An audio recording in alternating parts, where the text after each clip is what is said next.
Hello hello hello hello good morning. क्या हाल चाल है बच्चों, कैसे हो तुम सब लोग। तो जल्दी से आज जुड़ जाओ सेशन से। आज हम स्टार्ट करने वाले हैं ड्रॉपर बैच, पराक्रम बैच के अंदर अपने केमिस्ट्री के सेशन को। तो आज के सेशन में बहुत सारी जनरल बातें करने वाले हैं। तो फटाफट यार सारे बच्चे आ जाओ, फिर हम लोग शुरुआत करते हैं आज के सेशन की। मोल कॉन्सेप्ट नाम का चैप्टर होता है सबसे पहला केमिस्ट्री में, उसी का लेक्चर नंबर 1 करेंगे। मोल कॉन्सेप्ट का लेक्चर नंबर 1। और आज तुम्हारी तैयारी से रिलेटेड जो भी स्ट्रैटेजी बननी है, जो भी तुम्हें डाउट है कि भाई साल भर में हम प्रोसेस कैसे करेंगे, क्योंकि देखो ड्रॉपर बच्चा क्या है ना, खेला खेला बच्चा होता है, पढ़ा लिखा बच्चा होता है। उसको पता है कि 2 साल उसने मेहनत की है, 2 साल मेहनत की है, किसी तरह बोर्ड में मार्क्स आए, बट फिर भी एग्जाम में नंबर नहीं आए, नीट एग्जाम में क्लियर नहीं हुआ। ठीक है, तो इन बातों में कहां कमी रह गई है, कहां हम गलती कर रहे हैं, वो गलती दोबारा इस साल में ना दोहराई जाए। तो पहले हम जनरल बातें करेंगे। गुड मॉर्निंग आलम, कैसे हो तुम सब लोग। तो फटाफट यार सारे बच्चे जुड़ जाओ, तो हम शुरुआत कर दें सेशन की बिना किसी देरी के। हमारा एक असूल हमेशा है कि किसी भी बच्चे का समय बर्बाद नहीं होना चाहिए। तो टाइम पे आएंगे, टाइम पे जाएंगे, सेशन कराएंगे, खत्म करेंगे, बात खत्म, काम खत्म। ठीक है, चलो। तो पहले थोड़ा बहुत मैं अपने बारे में बता दूं। मेरा नाम कमल शर्मा है। मैं पिछले बहुत सालों से जेई और नीट के बच्चों को पढ़ा रहा हूं, केमिस्ट्री, फिजिकल, इनऑर्गेनिक, ऑर्गेनिक तीनों। और इसमें हम लोग केमिस्ट्री में मैंने पीजी कोर्स किया हुआ, इंटीग्रेटेड कोर्स हुआ करता था आईआईटी आईएसएम धनबाद से, जेई क्लियर। शुरुआत से हम मेधावी रहे हैं। ठीक है, हमारे कॉलेज में हमें एक रिसर्च पेपर बनाना होता तो वो रिसर्च पेपर भी बनाया। जो लोग साइंस की फील्ड में ज्यादा जानते हैं उन्हें रिसर्च पेपर के बारे में थोड़ा बहुत पता होगा। मॉर्निंग गवर्नमेंट की एक स्कॉलरशिप हुआ करती थी इंस्पायर नाम से, वो भी मिली है। यूपी बोर्ड से था मैं। यूपी बोर्ड में मेहनत बहुत करवाते हैं, स्पेशली मैथ्स में, फिजिक्स में, तो यूपी बोर्ड से था। ठीक है, काफी लंबा समय हो गया है पढ़ाते हुए। तो एक चीज देखो समझ में आती है, पढ़ना तुम्हें खुद है, ठीक है, मेहनत तुम्हें खुद करनी है, क्वेश्चन तुम्हें खुद करनी है। मेरा जो रोल है या किसी भी टीचर का जो रोल है, जो मुझे समझ में आया है, वो 20 से 30% का है। हम एक गाइड कर सकते हैं तुम्हें कि भाई ये चीज ऐसे पढ़ लो, इस चीज को ऐसे समझ लो। और हम तुम्हें ये मदद कर सकते हैं कि आज से तुमसे 15 साल तक पहले तक जितने भी बच्चे आए उन्होंने क्या क्या कॉमन गलतियां की हैं, वो गलतियां हम तुम्हें बता सकते हैं ताकि तुम बिना गलतियां किए गलतियों से सीख सको।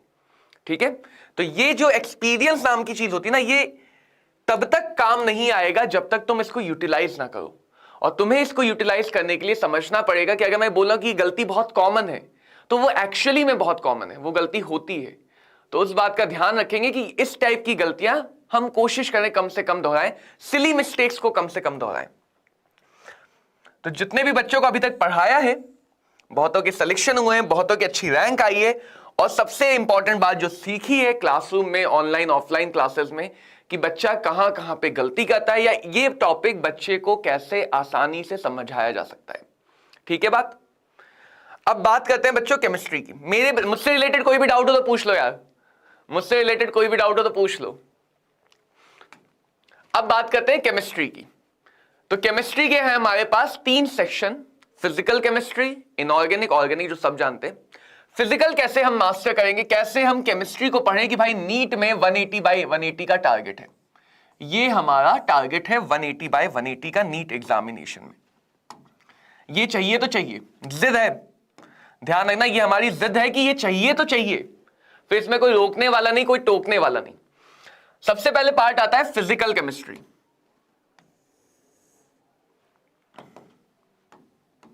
जिसमें हमारे पास 11th में मोल से लेके रेडॉक्स तक के चैप्टर हैं,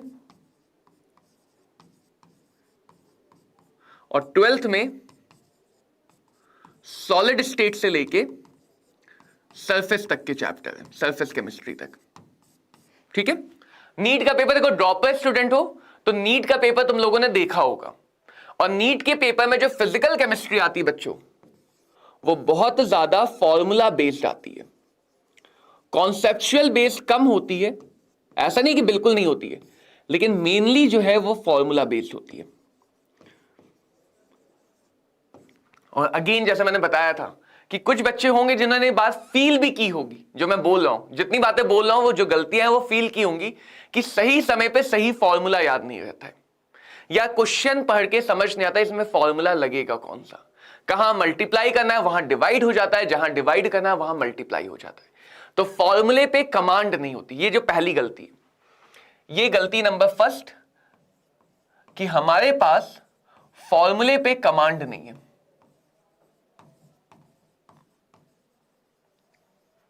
या फॉर्मूला प्रॉपरली याद नहीं है, या तो कमांड नहीं है या प्रॉपरली याद नहीं है।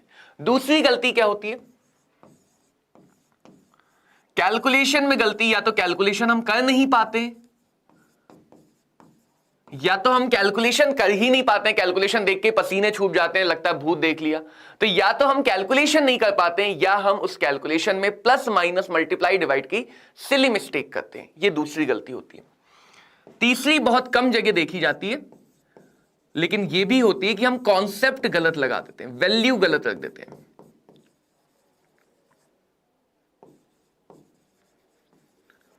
या तो हमने कॉन्सेप्ट ही गलत सोच लिया, वहां पे कॉन्सेप्ट था काइनेटिक एनर्जी का, हम लगा के आ गए टोटल एनर्जी, वहां पे कॉन्सेप्ट था मोल निकालने का, हम निकाल के आ गए मास। तो ये सारे या तो कॉन्सेप्चुअल गलती हो जाती है, या यहां पे कंसंट्रेशन रखना था H2SO4 का, हमने H+ का रख दिया, वैल्यू गलत रख देते हैं। ये तीन सबसे कॉमन गलती है जो फिजिकल केमिस्ट्री में मैंने बच्चों को करते हुए देखा है, जो फिजिकल केमिस्ट्री में बच्चों को करते हुए देखा है। अब जब भी हम फिजिकल केमिस्ट्री पढ़ेंगे, उसका प्लान कैसे रहेगा, उसकी स्ट्रैटेजी कैसे रहेगी। देखो, मान लो तुमने आज लेक्चर नंबर 1 किया, लेक्चर नंबर 1, ठीक है। तो जिस दिन तुमने लेक्चर नंबर 1 किया, उस दिन तुमने लेक्चर नंबर 1 को रिवाइज किया। बहुत समय है, तुम्हें ना स्कूल जाना ना कोई और काम है, तो ये सारे काम करने डेली। जिस दिन लेक्चर नंबर 1 किया, उस दिन लेक्चर नंबर 1 को रिवाइज किया, और जिस दिन लेक्चर नंबर 2 था, तुमने लेक्चर नंबर 1 के क्वेश्चन किए। फिजिकल केमिस्ट्री में हम एक लेक्चर पीछे चलते हैं प्रैक्टिस में, एक लेक्चर ही, जस्ट 1 लेक्चर पीछे रहेंगे प्रैक्टिस में। जिस दिन लेक्चर नंबर 3 था, उस दिन तुमने लेक्चर 1 और लेक्चर 2 के दोनों के क्वेश्चन किए। पीछे भी चलेंगे और साथ साथ पैरेलली लेके चलेंगे, ताकि करंट हम किसी भी टॉपिक से आउट ऑफ टच ना हो जाए, फॉर्मूला गलत ना करने लग जाए, भूलने ना लग जाए। तो एक चैप्टर को खत्म करने का ऐसा सीक्वेंस रहेगा। जिस दिन लेक्चर नंबर 4 है, उस दिन लेक्चर 1 पे भी बेस्ड, लेक्चर 2 पे भी बेस्ड और लेक्चर 3 पे भी बेस्ड, तीनों लेक्चर पे बेस्ड क्वेश्चन किए जाएंगे। तो ये हमें ध्यान रखना है कि हमें इस टाइप से क्वेश्चन करने, ठीक है। अगला क्या है कि जब हम क्वेश्चन सॉल्व कर रहे हैं, तो हमारे पास सिर्फ क्वेश्चन होगा, पेन होगा और पेपर होगा। नोट्स हमारे पास उस समय नहीं होंगे जब हम क्वेश्चन सॉल्व करें। जब भी हम बच्चों क्वेश्चन सॉल्व करें, तब हमारे पास नोट्स नहीं होंगे, क्योंकि प्रॉब्लम ये होती है कि हम नोट्स देख के फॉर्मूले में वैल्यू रखते हैं, फॉर्मूले में वैल्यू रख के उसे सॉल्व कर लेते हैं। कैलकुलेटर से सीखा क्या? ना हमने फॉर्मूला याद करना सीखा, ना हमने कॉन्सेप्ट सीखा, ना हमने कैलकुलेशन सीखी। तो हमने सीखा क्या? कुछ भी नहीं, सिर्फ फॉर्मेलिटी के नाम पे 200 क्वेश्चन लगा लिए। कई बच्चे मैंने देखे हैं जो 200-300 क्वेश्चन एक चैप्टर पे लगा के बैठे हैं, फिर भी नीट में सिलेक्शन नहीं हो रहा है, फिर भी नंबर नहीं आ रहे। ये एक हार्श रियलिटी है। ऐसा क्यों भाई? 200 क्वेश्चन का मतलब नीट में बाहर से क्वेश्चन तो आ ही नहीं रहा है। अब नीट इतना ज्यादा घुमाता ही नहीं है। तो अगर तुमने एक चैप्टर पे 100 भी क्वेश्चन लगाए तो तुम्हारे उस चैप्टर के सारे क्वेश्चन कवर्ड है, फिर भी एग्जाम में जाके गलतियां हो रही है। क्यों 100 आउट ऑफ 100 का % का स्कोर नहीं आ रहा है? बिकॉज हम जो क्वेश्चन है सिर्फ आंसर निकालने के लिए लगाते हैं।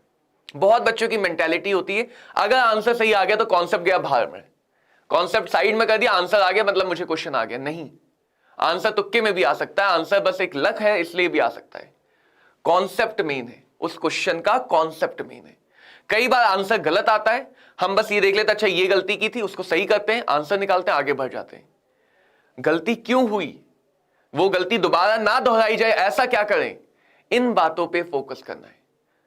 वरना ड्रॉपर में हो, 1 साल 2 साल तुम पहले भी पढ़ चुके हो, अभी तक आनी चाहिए चीजें, फिर भी नहीं आती। उसके पीछे रीजन है कि हमने उन चीजों पे वर्क नहीं किया जो इस बार करके रहेंगे। इस बार वर्क करेंगे अपनी कमियों पे, ताकि वो नीट एग्जाम के दिन ना हमें परेशान करें।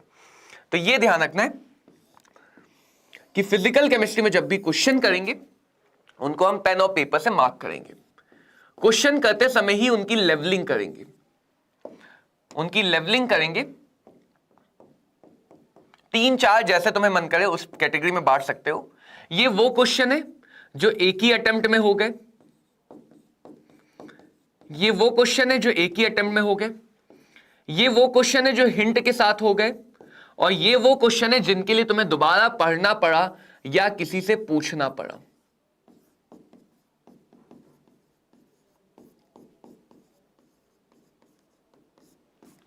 जब भी तुम रिवाइज करोगे बच्चों, जब भी रिवाइज करोगे, हमेशा तुम इस वाले लेवल पे सबसे पहले देखोगे।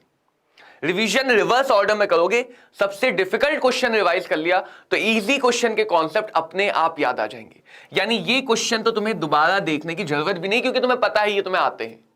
अपने आप कॉन्फिडेंस लेवल आसमान छू जाएगा, कॉन्फिडेंस लेवल आसमान छुएगा। तो ये सारी चीजें हमें फिजिकल केमिस्ट्री में हर एक चैप्टर में करनी है, ठीक है। लेक्चर को हमेशा अपने टच में रखना है, ऐसा ना हो कि हम भूल जाएं, ऐसा ना हो कि मैंने यार आज इक्विलिब्रियम पढ़ा तो मुझे मोल तो याद ही नहीं रहा, और मोल नहीं याद है तो इक्विलिब्रियम में भी तो दिक्कत आएगी, वहां यूज हो रहा है। मोल नहीं याद है तो काइनेटिक्स में भी दिक्कत आएगी, इक्विलिब्रियम नहीं याद है तो सोल्यूशन में दिक्कत आएगी। तो एक चैप्टर कहीं ना कहीं दूसरी जगह यूज होता है। थर्मोडायनेमिक्स में गड़बड़ है तो कहीं ना कहीं हम काइनेटिक्स, इलेक्ट्रोकेमिस्ट्री में एंथैल्पी, गिब्स एनर्जी में गड़बड़ करेंगे। तो हमें इस बात को ध्यान रखना कि हर चैप्टर हमारे टच में रहना चाहिए। हम सोचते ना यार पहले पूरा सिलेबस खत्म कर लें फिर रिवाइज कर लेंगे, क्यों ऐसा करें? रिवीजन के लिए कोई मोहलत थोड़ी निकलेगा, कोई नारियल थोड़ी फोड़ेंगे। साथ साथ क्यों ना करें? साथ साथ करेंगे तो टेस्ट के लिए तैयार ही नहीं करना पड़ेगा। टेस्ट हमेशा तैयार रहेगा। तुम कहोगे टेस्ट लेना, लाओ ले लो, जितना पढ़ा उसमें से कुछ भी पूछ लो, सब आता है। ये कॉन्फिडेंस चाहिए कि कोई भी अगर तुमसे बोले कि इस टॉपिक का टेस्ट होना है, अगर तुमने उस टॉपिक की क्लास की हुई है तो ये कॉन्फिडेंस होना चाहिए, अभी लाओ, अभी टेस्ट खत्म करके जाते हैं, घूमने जाना है, फिर इस टाइप का कॉन्फिडेंस चाहिए। तो ये बच्चों हमें फिजिकल केमिस्ट्री में ध्यान रखना है कि फिजिकल केमिस्ट्री में फॉर्मूले बेस्ड क्वेश्चन ज्यादा आते हैं। क्वेश्चन की प्रैक्टिस करोगे तो अपने आप कॉन्सेप्ट याद हो जाएगा। फिजिकल में बहुत ज्यादा नोट्स बनाने की जरूरत नहीं। अब दूसरा जो मेन डाउट आता है बच्चों का, नोट्स कैसे बनाएं? फिजिकल के शॉर्ट नोट्स अलग तरह से बनते हैं।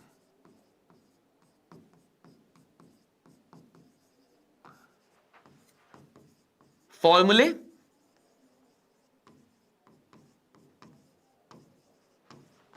और इसके साथ ये भी लिख लो कि इस फॉर्मूले का यूज कहां पे होगा या कहां पे नहीं हो सकता है। तो जब तुम फिजिकल के नोट्स बनाओगे तो हमेशा साथ में ध्यान रखना कि फॉर्मूले लिखोगे और साथ में यह भी लिख लेना कि भाई इस फॉर्मूले का यूज कहां होगा, इस फॉर्मूले की लिमिटेशन क्या है।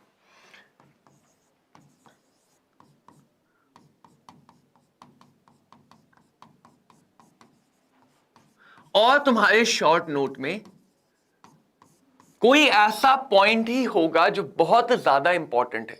अब ऐसा पॉइंट कि mole is a unit which is used to define the quantity of matter, इसको तुम शॉर्ट में लिख लो, mole unit quantity of matter. लेकिन ये लिखने की भी क्या जरूरत है, ये तो समझ में आता है ना बात, ये बात तो धीरे धीरे याद हो जाएगी, है ना। तो अगर तुम मान लो मोल की बात कर रहे हो तो हम क्या कहते हैं, शॉर्ट नोट सोचते हैं छोटा नोट लिखना है। शॉर्ट नोट का मतलब छोटा नहीं है, शॉर्ट नोट का मतलब है इंपॉर्टेंट नोट। तो इसमें फर्जी की बातें नहीं लिखनी है, रिया लिख के दिल नहीं बनाना है, ठीक है। शॉर्ट नोट में से वही बातें हैं जो काम की हैं, जो हमें आगे लेके जाएंगी। तो मान लो कॉन्सेंट्रेशन टर्म है, अब तुम उसमें मोलैरिटी लिख रहे हो, formula molarity is equal to mole by volume, साथ में ये भी लिख रहे हो molarity is defined as mole dissolved in 1 litre of solution. What is the use of that? वो बात तो फॉर्मूला देख के भी पता चलनी चाहिए। और जितनी बातें हम अपने दिमाग पे फोर्स डालेंगे कि भाई याद कर, याद कर, फालतू की बातें मत याद कर, ये सब बातें याद रख, तो वो दिमाग याद रखेगा, वो दिमाग भूलने नहीं देगा। और अगर हम दिमाग को कहेंगे नहीं लिखा हुआ है याद कर लेंगे कोई बात नहीं, दिमाग भी कहेगा ठीक है आलस दिखाते हैं, आलस दिखाएगा। तो जब तक हम अपने आप को प्रेशर नहीं डालेंगे, अपने आप को फोर्स नहीं करेंगे कि भाई ये चीजें हमें याद रखनी, क्योंकि हमने लिखी नहीं है, आर या पार वाली बात है, लिखी नहीं है, नहीं भूल गए तो भूल गए। तो ऐसे हमें शॉर्ट नोट बनाने। डिटेल्ड नोट, डिटेल्ड नोट कभी तुम्हें लगे कि अरे सर मैं तो भूल जाता हूं, मैंने तो बादाम भी नहीं खाए हैं, ज्यादा काजू काजू खाए, तो डिटेल्ड नोट कैसे रहेंगे? ये तुम्हारे पास सेशन की पीडीएफ होगी, ठीक है, सेशन की पीडीएफ होगी और साथ ही साथ एनसीईआरटी है। डिटेल के लिए तो वहां पे लिखा हुआ ही है। और सेशन की सारी पीडीएफ तुम्हें टेलीग्राम चैनल पे मिल जाएगी। तो डिटेल में नोट्स नहीं बनाने। अब कुछ बच्चों के ये भी डाउट आते हैं, देखो मैं बता सकता हूं डाउट क्या क्या आते हैं। कुछ बच्चों के ये भी डाउट आते हैं, सर क्वेश्चन जो आप क्लास में कराते हो वो लिखने नहीं लिखने, नहीं लिखने, वो तुम्हें प्रैक्टिस करने क्लास के साथ ही, हुए तो ठीक है, नहीं हुए तो समझना है, उसके जैसे और क्वेश्चन प्रैक्टिस करने, लेकिन उन क्वेश्चन को नोट नहीं करना है। चाहो तो एक अलग से नोटबुक बना लो जिसमें क्वेश्चन को सिस्टमैटिकली सॉल्व करो। उसको दोबारा देखेंगे तो नहीं, लेकिन हाँ बनाना चाहो तो एक अलग से नोटबुक क्वेश्चंस के लिए बना सकते हो, सिर्फ और सिर्फ उन क्वेश्चंस का सॉल्यूशन, सिर्फ सॉल्यूशन करो। कोई जरूरत नहीं क्वेश्चन की लैंग्वेज को लिखने की, लैंग्वेज लिखने की जरूरत नहीं है, वो तुम बाद में दोबारा से क्वेश्चन सॉल्व करोगे, दोबारा से देख सकते हो। तो इस तरह से ये मेरी गारंटी है, अगर तुम इस तरह से फिजिकल केमिस्ट्री पढ़ते हो तो एंड होते होते फिजिकल केमिस्ट्री का कोई भी नीट का ऐसा सवाल नहीं होगा जो तुम गलत करो। ये गारंटी है कि अगर तुम इस स्ट्रैटेजी को साल भर फॉलो कर लेते हो, थोड़ा बहुत अपने अकॉर्डिंग इस स्ट्रैटेजी को मॉडिफाई कर लेते हो, तो एंड होते होते फिजिकल केमिस्ट्री में तुमसे कोई भी क्वेश्चन गलत नहीं होगा। इस बात को दावे के साथ कह सकते हैं। इनका ध्यान रखेंगे, ठीक है। चलो अब आते हैं बच्चों केमिस्ट्री के दूसरे सेक्शन पे कि भाई इनऑर्गेनिक का क्या करें। 50-60 नंबर तो इनऑर्गेनिक भी लेके आता है, 50-60 नंबर फिजिकल, 50-60 नंबर ऑर्गेनिक। अब इनऑर्गेनिक में क्या करेंगे? Inorganic is little bit different. Inorganic में क्वेश्चन नहीं है, इनऑर्गेनिक में तुम्हें खुद पढ़ना ज्यादा है, प्रैक्टिस कम करनी है, प्रैक्टिस की ज्यादा जरूरत नहीं है। तो इनऑर्गेनिक में क्या करना है,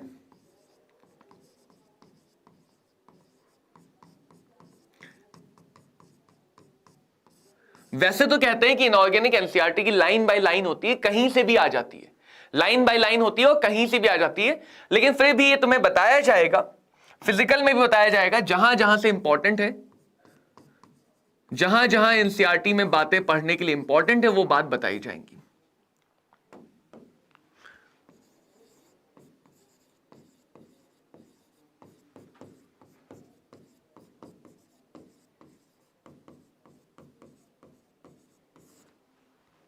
इनऑर्गेनिक को मेडिसिन की तरह पढ़ना होता है। जैसे मेडिसिन होती है ना, सुबह की 2 गोलियां, दोपहर की 2 गोली, रात की 3 गोली, तो वैसे ही इनऑर्गेनिक को पढ़ना है। सुबह एक बार रीड कर लिया, बिल्कुल कोटा फैक्ट्री में देखा ना,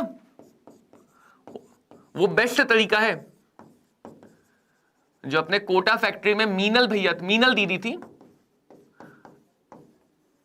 वो बेस्ट तरीका है इनऑर्गेनिक को तैयार करने का, टेस्टेड एंड ट्राइड बेस्ट तरीका है कि तुम सुबह पढ़ रहे हो, रीड करो, पढ़ भी, याद भी नहीं करो, याद अपने आप होगा, रीड करो, जो भी नोट्स हैं उनको रीड करो, एनसीईआरटी को रीड करो। दोपहर में एक बार 10 मिनट निकाल के रीड कर लिया, रीडिंग में कितना टाइम लगेगा, शाम को एक बार या रात में एक बार सोने से पहले। मेन है इनऑर्गेनिक को सुबह उठने के बाद और रात में सोने से पहले 2 बार पढ़ना जरूरी है। दिन में 2 बार मेडिसिन की तरह पढ़ लो, और एक्स्ट्रा के लिए जितने भी प्रीवियस ईयर क्वेश्चन हैं उनको याद कर लो। जितने भी प्रीवियस ईयर क्वेश्चन है उनको जब तुम सॉल्व करोगे तो सारे क्वेश्चन तुमसे सॉल्व होंगे। ये ऐसा नहीं कि तुम्हें आंसर देख के याद करना है, ये सॉल्व करना है और सॉल्व करने के बाद याद कर लेना कि अच्छा ये भी एक बात होती है, ये भी एक चीज होती है। बस इनऑर्गेनिक खत्म। इनऑर्गेनिक बहुत छोटा सा है, बहुत स्कोरिंग है, क्वेश्चन ज्यादा नहीं करनी, मेहनत ज्यादा नहीं करनी है। मेहनत ज्यादा नहीं करनी मतलब जिन भी टॉपिक में, चाहे वो फिजिक्स हो, बॉटनी हो, जियोलॉजी हो, केमिस्ट्री हो, जिसमें भी तुम्हें सिर्फ पढ़ने का काम है, वो दिन के उस टाइम में करो जब तुम्हारी एनर्जी लोवेस्ट रहती है। जितने भी तुम्हारे पेन पेपर वाले काम है वो दिन के उस टाइम में करो जिस टाइम तुम्हारी एनर्जी हाईएस्ट रहती है। एफिशिएंसी अपने आप आएगी, एफिशिएंसी अपने आप आएगी, ठीक है। देन ऑर्गेनिक में क्या करना है, ऑर्गेनिक क्या थोड़ा सा अलग है, डिटेल में जब हम इनऑर्गेनिक ऑर्गेनिक स्टार्ट करेंगे तो और बताऊंगा, बट ऑर्गेनिक के ऑलमोस्ट सारे क्वेश्चन, 90% से ज्यादा क्वेश्चन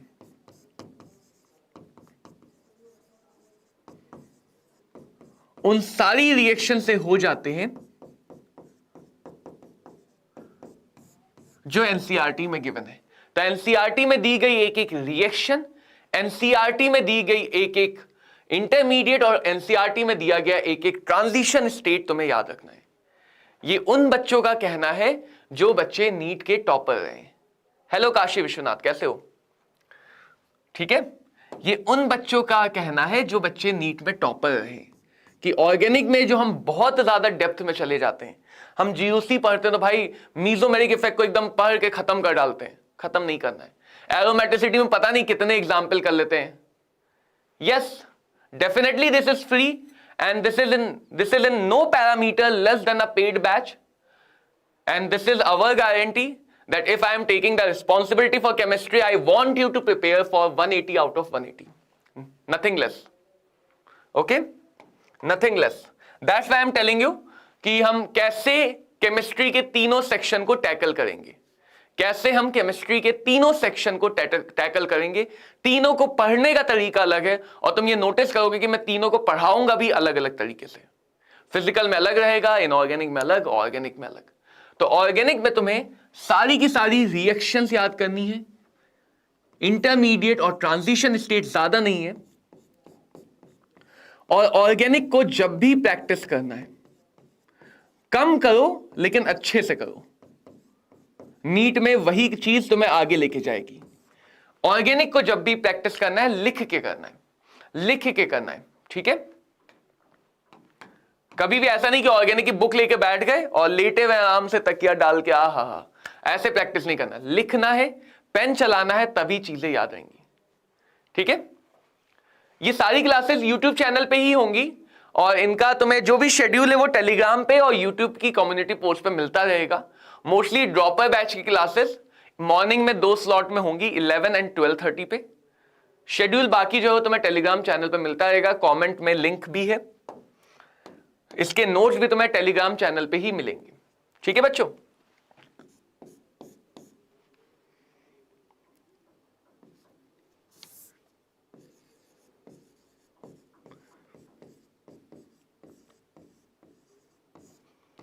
और फिर तुम्हें ऑर्गेनिक में एक बार रिएक्शन याद करनी है, फिर तुम्हें बातें लिख के याद करनी है, और फिर तुम्हें पीवाईक्यू सॉल्व कर लेने, फिर बस तुम्हें पीवाईक्यू सॉल्व कर लेने। ऑर्गेनिक में भी तुम्हारे 180 आउट ऑफ 180 पक्की बात। टोटल केमिस्ट्री में इतना काम कर लिया जितना बताया है, तो 180 आउट ऑफ 180 पक्की बात, 180 आउट ऑफ 180 पक्की बात। लेकिन हर क्वेश्चन में, हर सेक्शन में सबसे इंपॉर्टेंट फैक्टर है, सबसे इंपॉर्टेंट फैक्टर, तुमने कुछ भी पढ़ा उसको 2 महीने बाद दोबारा नहीं पढ़ा तो लगेगा भूल गए। कुछ भी पढ़ा 2 महीने बाद दोबारा नहीं पढ़ा तो लगेगा भूल गए। तो सबसे इंपॉर्टेंट है तीनों सेक्शन में रिवीजन, और रिवीजन की भी बिल्कुल यही स्ट्रैटेजी रहती है। जैसे तुम फिजिकल में क्वेश्चन लगा के सीख रहे हो, तो वैसे ही फिजिकल में तुम क्वेश्चन लगा के ही रिवाइज करोगे, चाहे वो क्वेश्चन जो पहले लगा चुके हो, चाहे नए क्वेश्चन। तो ऐसा नहीं है कि बुक में 200 क्वेश्चन है तो 200 अभी करने, 50 अभी कर लो, 50 अगले रिवीजन में कर लेना, 50 अगले रिवीजन में, 50 अगले रिवीजन में। 3-3 महीने में रिवीजन रखो और उनमें वो 50-50 क्वेश्चन पर चैप्टर करते जाओ। टाइम निकालना पड़ेगा, थोड़ी मेहनत करनी पड़ेगी। तो फिजिकल में अगर पढ़ते समय क्वेश्चन लगा के पढ़ रहे हैं तो रिवाइज भी क्वेश्चन लगा के करेंगे, ये नहीं कि सिर्फ पन्ने पलट के देख लिया रिवाइज हो गया। इनऑर्गेनिक में एनसीईआरटी पढ़ के सुबह शाम पढ़ के याद कर रहे हैं तो रिवाइज भी वैसे ही करेंगे। और ऑर्गेनिक में अगर लिख लिख के रिएक्शन याद कर रहे हैं तो लिख लिख के ही उन रिएक्शंस को रिवाइज करेंगे, लिख लिख के ही उन रिएक्शंस को रिवाइज करेंगे। अब अगर बच्चों किसी को सेशन से रिलेटेड या मुझसे रिलेटेड या पढ़ाई से रिलेटेड या कैसे हम साल भर में 8-10 महीने में अपने केमिस्ट्री के सेशन को लेके जाएंगे, इनसे रिलेटेड कोई डाउट हो तो पूछ सकते हो। डाउट हमेशा खुल के पूछो, डाउट पूछने का कोई पैसा नहीं है, ठीक है। डाउट हमेशा ऐसे पूछो कि जैसे तुम्हें 2+2 = 4 में भी डाउट है तो पूछ लो कि क्यों ऐसा है, 2+2 = 4 ही क्यों होता है, 4.25 या 4.25 क्यों नहीं होता है।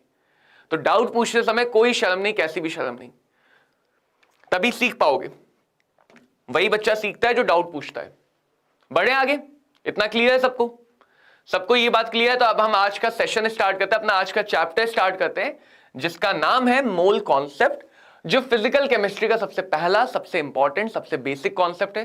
पढ़ेंगे हम जीरो से ही, पढ़ेंगे हम जीरो से ही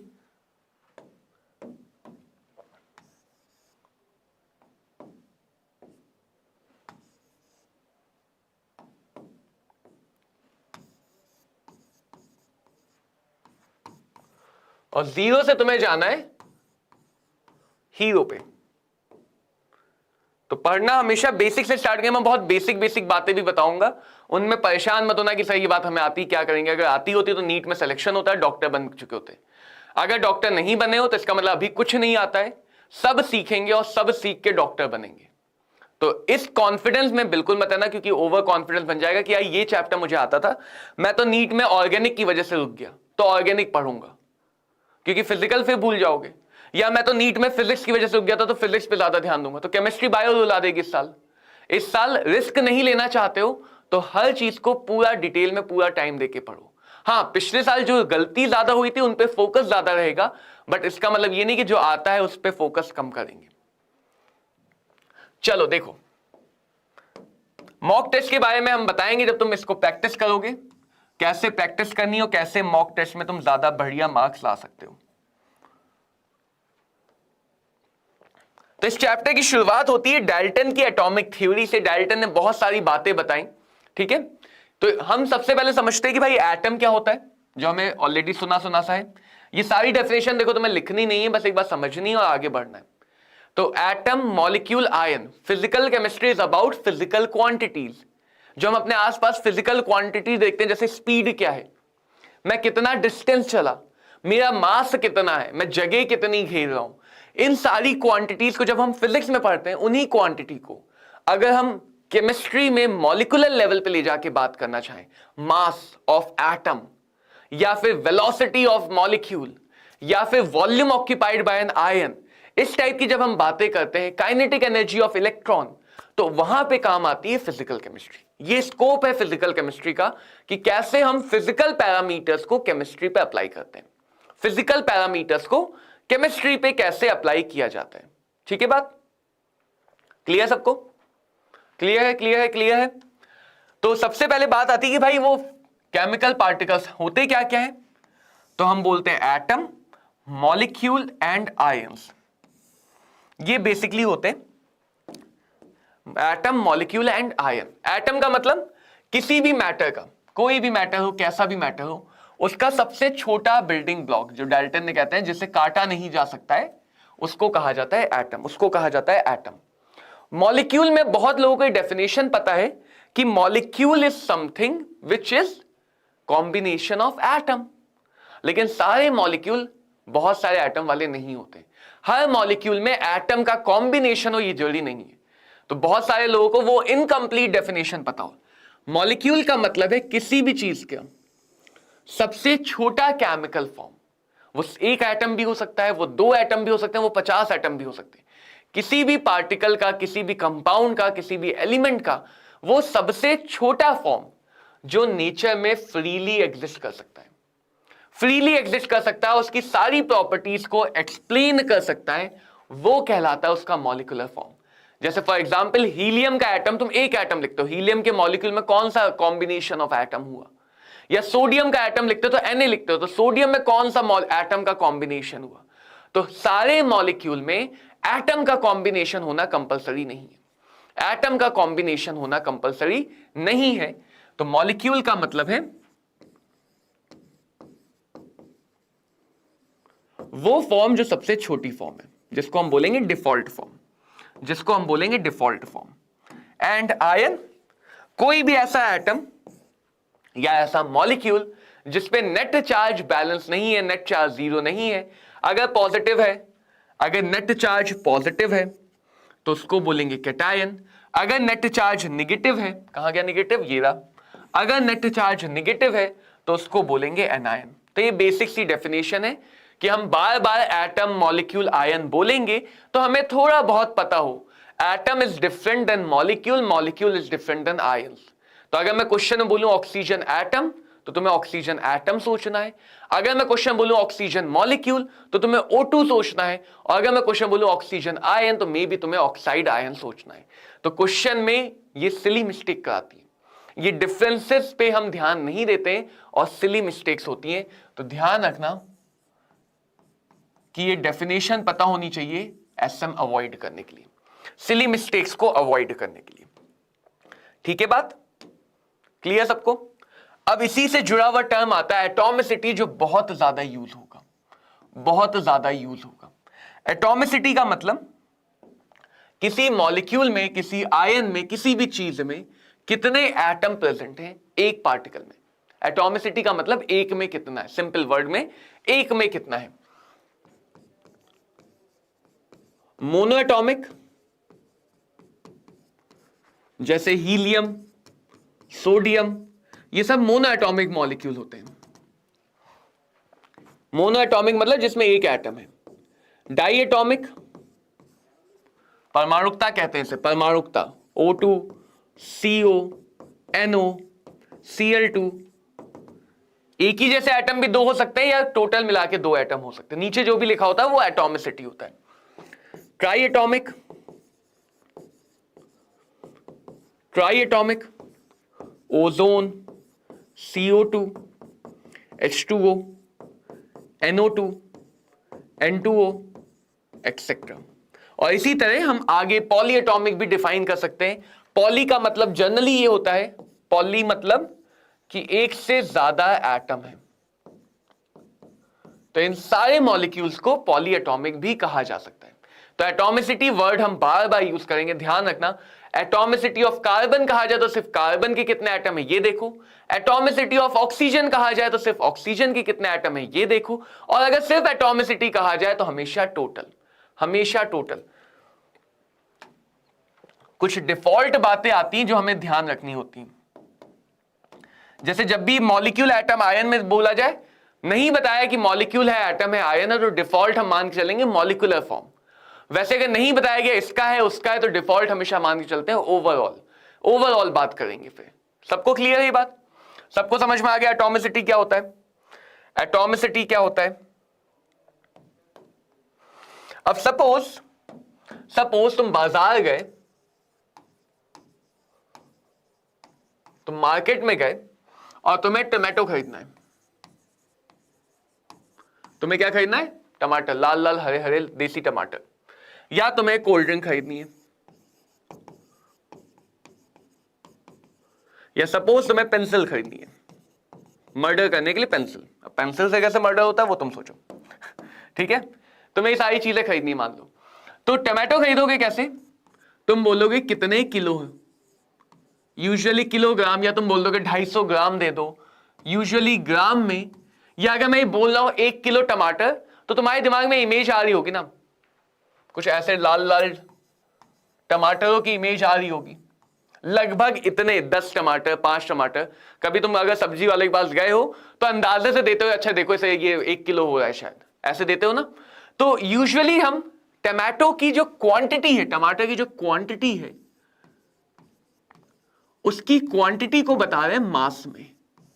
तो जब भी हम किलोग्राम या ग्राम में कुछ बताते हैं, that is called as mass. तो मास एक तरीका है, मास एक यूनिट है जिसकी मदद से तुम क्वांटिटी को रिप्रेजेंट करते हो। तुम कोल्ड ड्रिंक लेने जाओगे तो क्या बोलोगे? भैया 2 लीटर वाला पैक दे दो, भैया 500 ml वाला पैक दे दो, ऐसे तो बोलोगे। यहां पे तुम्हारे दिमाग में एक बॉटल आ रही होगी,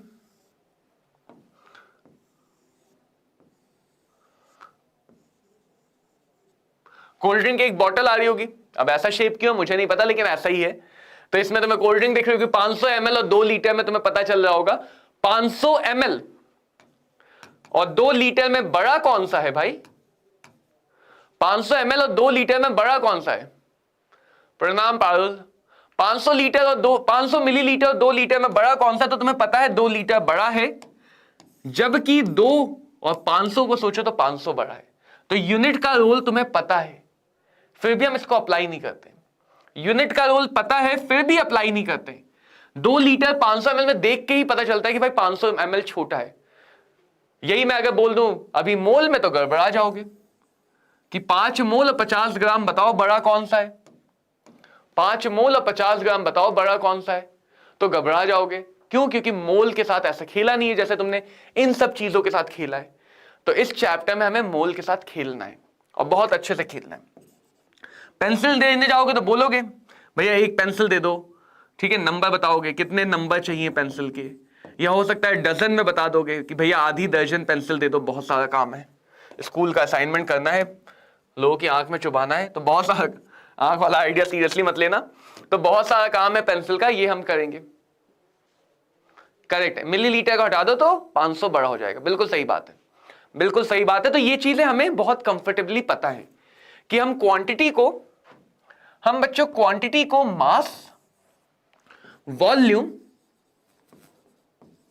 या नंबर्स में रिप्रेजेंट करते आए हैं कई सालों से, और इतने सालों से रिप्रेजेंट करते आए हैं तो हम इसमें बहुत ज्यादा कंफर्टेबल हैं, बहुत ज्यादा कंफर्टेबल है किलोग्राम ग्राम को समझने में, मिलीलीटर लीटर को समझने में, नंबर और डजन को समझने में। लेकिन ये कंफर्टेबिलिटी खत्म हो जाती है जब हम मोल पे जाते हैं। क्यों खत्म होती है? क्योंकि इनका जितना हमने प्रैक्टिस किया उतना मोल का नहीं किया। अब इसका मतलब ये नहीं कि तुम दुकान पे जाओगे बोलोगे भैया आधे मोल टमाटर देना, वो पकड़ के मारेगा बहुत ज्यादा कस के, ठीक है। तो ये जो है ये हमारे डेली लाइफ की क्वांटिटी मेजरमेंट है, ये हमारे डेली लाइफ की क्वांटिटी मेजरमेंट है। और अगर हम मॉलिक्यूलर लेवल पे या एटॉमिक लेवल पे बात करते हैं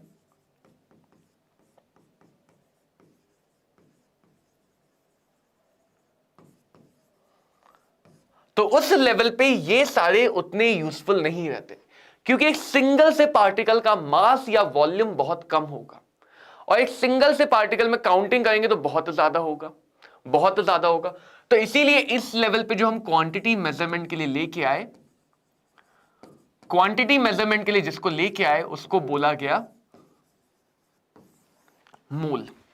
तो यहां तुम्हें यह बात समझ में आई अब कि भाई क्यों मोल का यूज केमिस्ट्री में इतना इंपॉर्टेंट हो जाता है। क्योंकि अगर तुम एक छोटे से पार्टिकल तुम बोलने जाओ कि भैया मुझे 0.00000000000000005 ग्राम ऑक्सीजन चाहिए सांस लेने के लिए, तो जितने जीरो उतने डंडे खा के आ जाओगे, ठीक है। तो ये जो मोल है, एटम, मॉलिक्यूल, आयन, इनकी कैलकुलेशन को आसान बनाता है। ये जो क्वांटिटी है मास, वॉल्यूम, नंबर, ये हमारी डेली लाइफ को आसान बनाते हैं। हमें क्या चाहिए? हमें ये कंफर्टेबिलिटी चाहिए, जैसे हम मास को वॉल्यूम में बदलने में कंफर्टेबल हैं, डजन को नंबर में बदलने में कंफर्टेबल हैं, वैसे ही हम मोल को इन सब में और इन सबको मोल में बदलने में कंफर्टेबल होने चाहिए। बेटा जीरो मैंने भी नहीं गिने, वरना उतने डंडे खाने पड़ते। तो ये बात समझ में आनी चाहिए कि मोल का पर्पस क्या है। मोल का पर्पस क्या है? हमारे लिए कैलकुलेशन को आसान बनाना। और फिजिकल केमिस्ट्री में कई बार बच्चों को लगता है कि सर हर क्वेश्चन में अलग तरीका लग जाता है, हर क्वेश्चन को सर सॉल्व करते तो किसी में स्टोइचियोमेट्री लगा देते हैं, किसी में मास यूज कर लेते हैं, किसी में वॉल्यूम, किसी में मोल। फील किया है ना ऐसा फील किया है नहीं किया है कि फिजिकल केमिस्ट्री में स्पेशली इस चैप्टर में बच्चों को हमेशा ही डाउट रहता है कि किस क्वेश्चन में कौन सा कॉन्सेप्ट लगेगा, कौन सा फॉर्मूला लगेगा, समझ में नहीं आता है। हमारा एक ही तरीका है, हमारा बिल्कुल एक ही तरीका है कि हमारे सेंटर में मोल है। मोल भैया से मिलते हुए जाना है, जहां भी जाना है मोल भैया से मिलते हुए जाना है। तो मोल भैया से मुलाकात करेंगे, अभी समझेंगे मोल के बारे में। पहले थोड़ा बहुत समझ लेते हैं इन सब के बारे में। मास, वॉल्यूम, नंबर, ये सब क्या है? क्वांटिटी मेजर करने के तरीके जो अभी हमने समझा। कहीं पे मास हमें अच्छा लगता है तो हम मास में बोल देते हैं,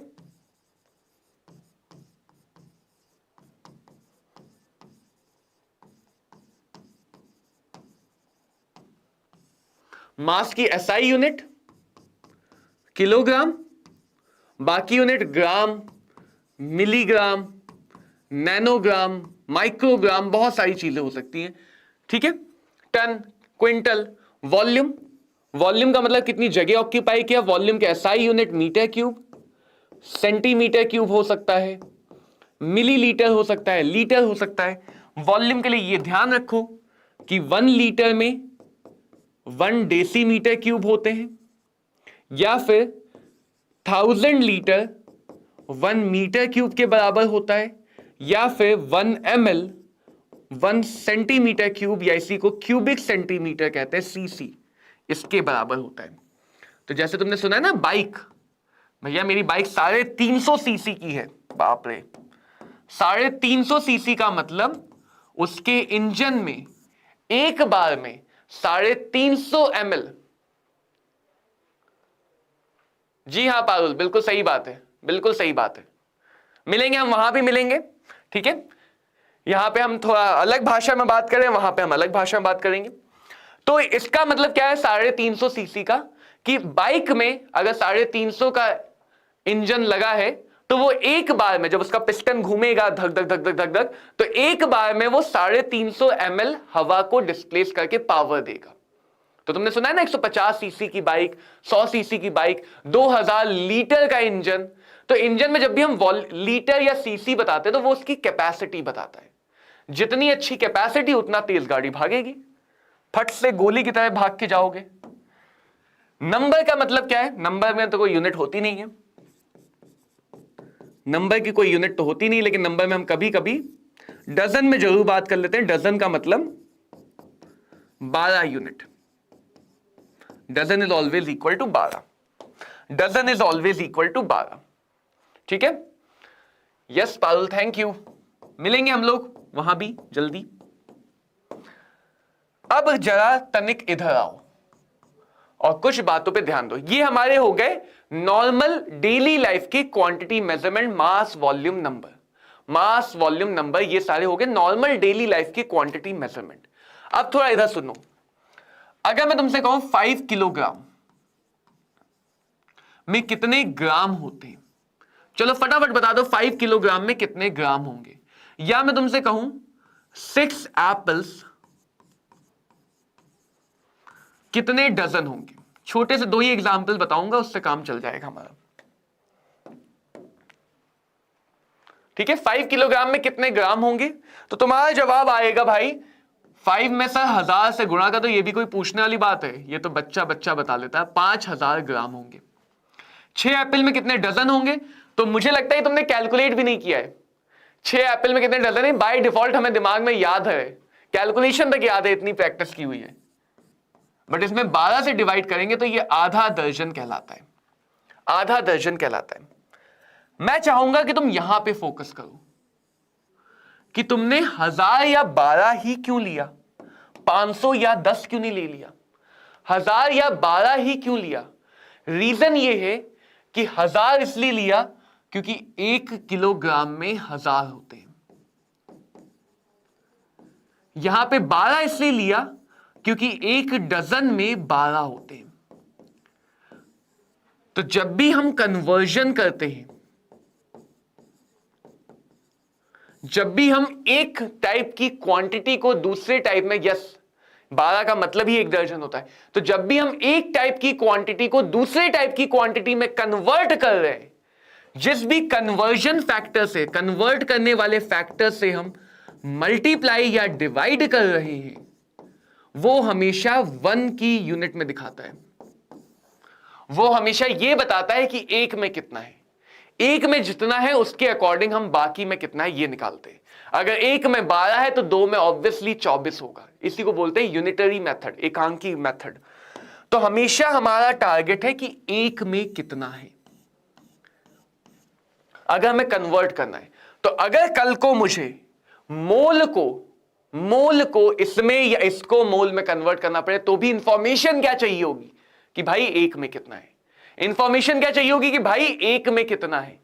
जब 1 में पता चलेगा तो अपने आप हम बता सकते हैं कि इतने में इतना। अगर 1 मोल में 10 ग्राम है तो 2 मोल में 20 ग्राम होने ही चाहिए। अगर 1 मोल 50 लीटर की जगह ले रहा है तो 2 मोल 100 लीटर की जगह लेगा ही लेगा। तो इसीलिए आता है मोल कन्वर्जन में, जब हम मोल की बात करते हैं तो मोल सिर्फ और सिर्फ एक यूनिट है जिसकी मदद से हम क्वांटिटी को रिप्रेजेंट करते हैं,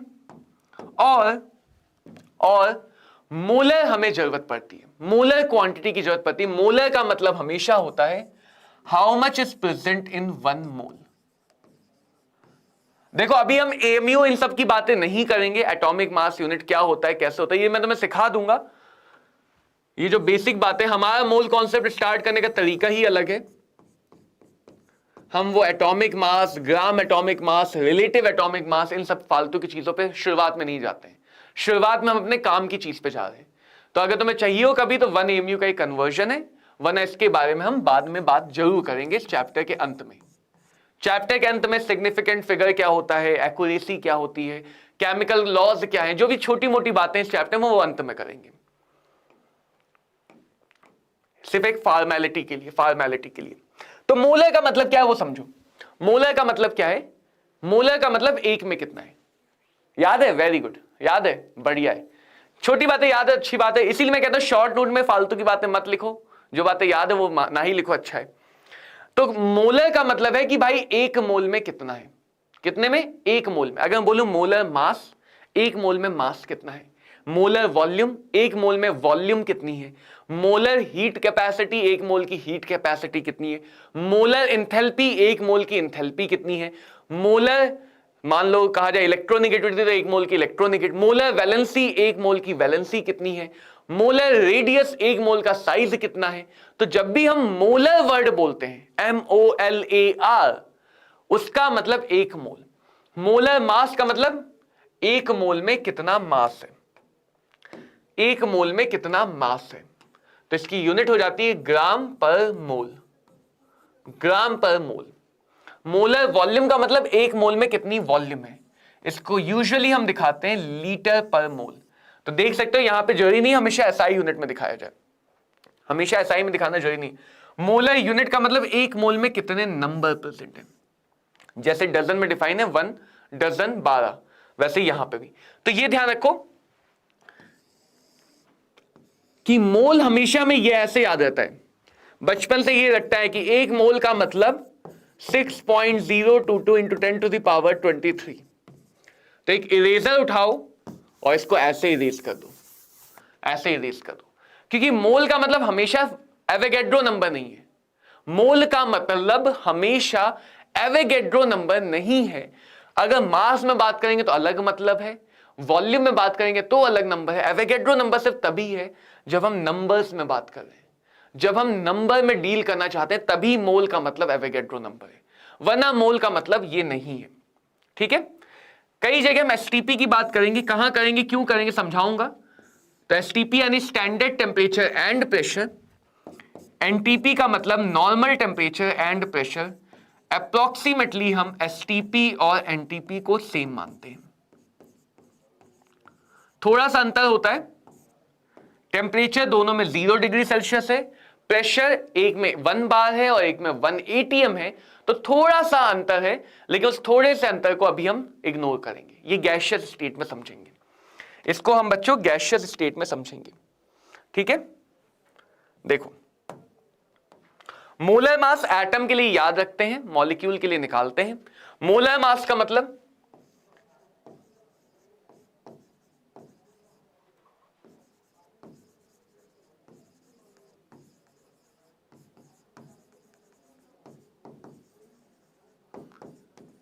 वन मोल पार्टिकल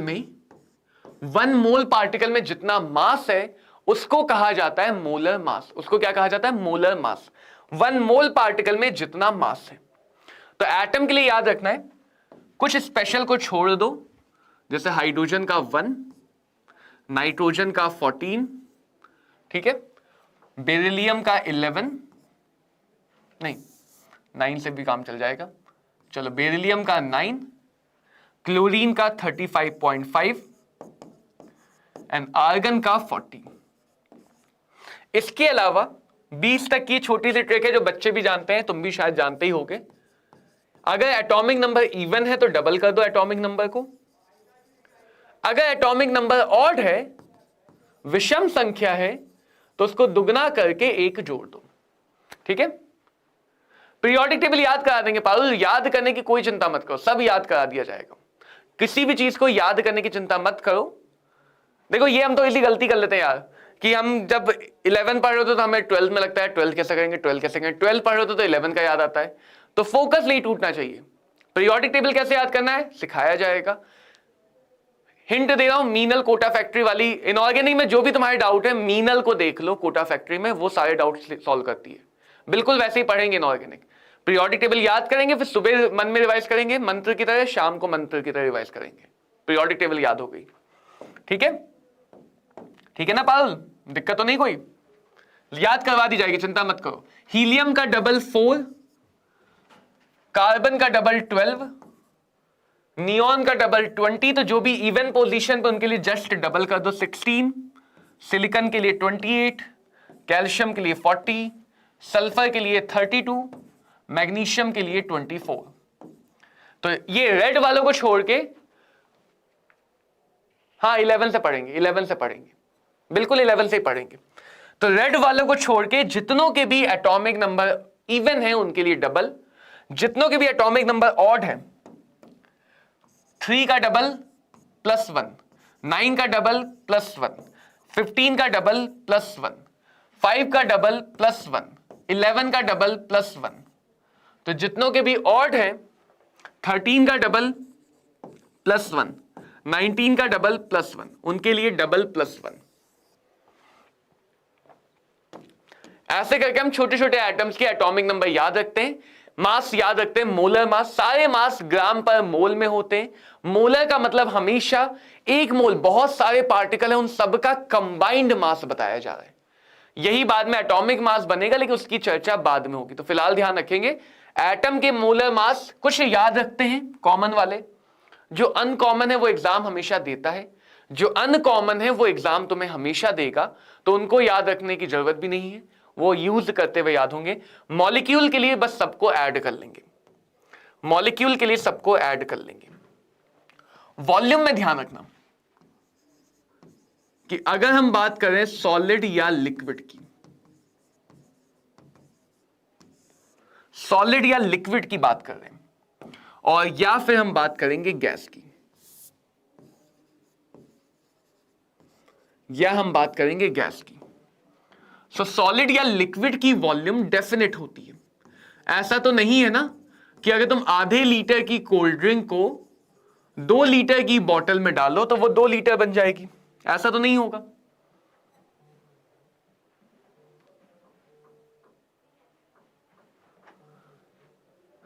सही है, सही है, बढ़िया है। मैं ये बात पीयूष तक पहुंचा दूंगा, पीयूष तक ये प्यारा सा मैसेज जरूर पहुंचा दूंगा। तो अगर हम बात करते हैं सॉलिड या लिक्विड, तो उसकी वॉल्यूम बच्चों डेफिनेट रहती है, जबकि गैस की वॉल्यूम जैसे ही हमने कंटेनर बदला गैस की वॉल्यूम बदल जाती है। जैसे ही हमने कंटेनर बदला वैसे ही गैस की वॉल्यूम बदल जाती है। गैस की वॉल्यूम डिपेंड करती है प्रेशर, वॉल्यूम, टेम्परेचर पे।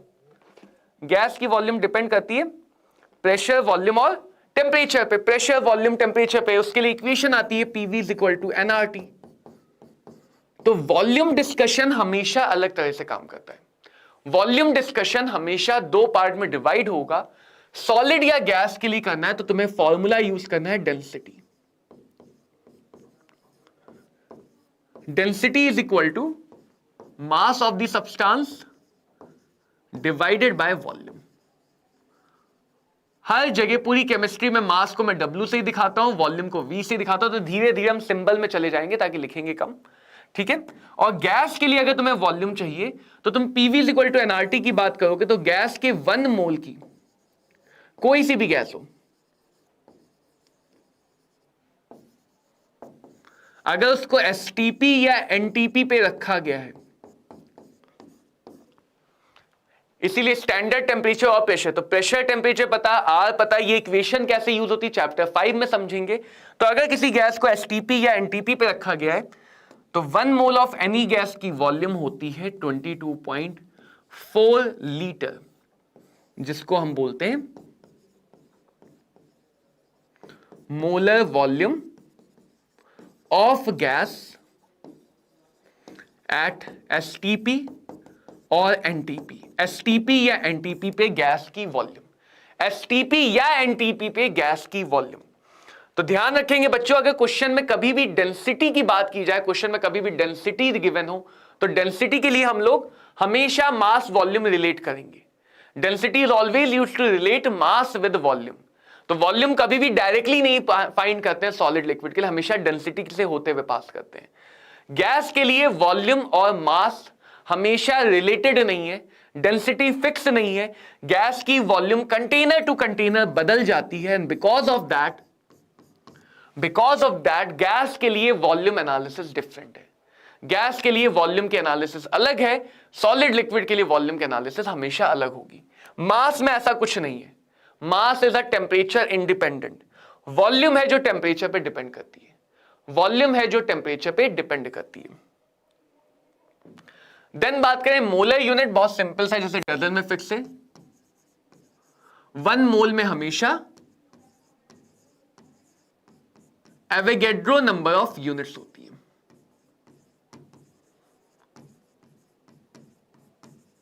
वन मोल में हमेशा एवोगैड्रो नंबर ऑफ यूनिट्स होती हैं, irrespective of size, nature, anything. चाहे हम वन मोल एटम की बात करें तो भी एवोगैड्रो नंबर ऑफ यूनिट होगी, वन मोल मॉलिक्यूल की बात करें तो भी एवोगैड्रो नंबर ऑफ यूनिट होगी, one mole of any substance को ले लें उसमें हमेशा एवोगैड्रो नंबर ऑफ यूनिट होंगी, उसमें हमेशा एवोगैड्रो नंबर ऑफ यूनिट होती है। इसीलिए मास बदलता रहता है, सबके वन मोल का मास अलग अलग होगा। अब आता है बच्चों सबसे पहला इंपॉर्टेंट काम इस चैप्टर का। इस पूरे चैप्टर में मैं तुम्हें ले दे के 4 डायग्राम सिखाऊंगा।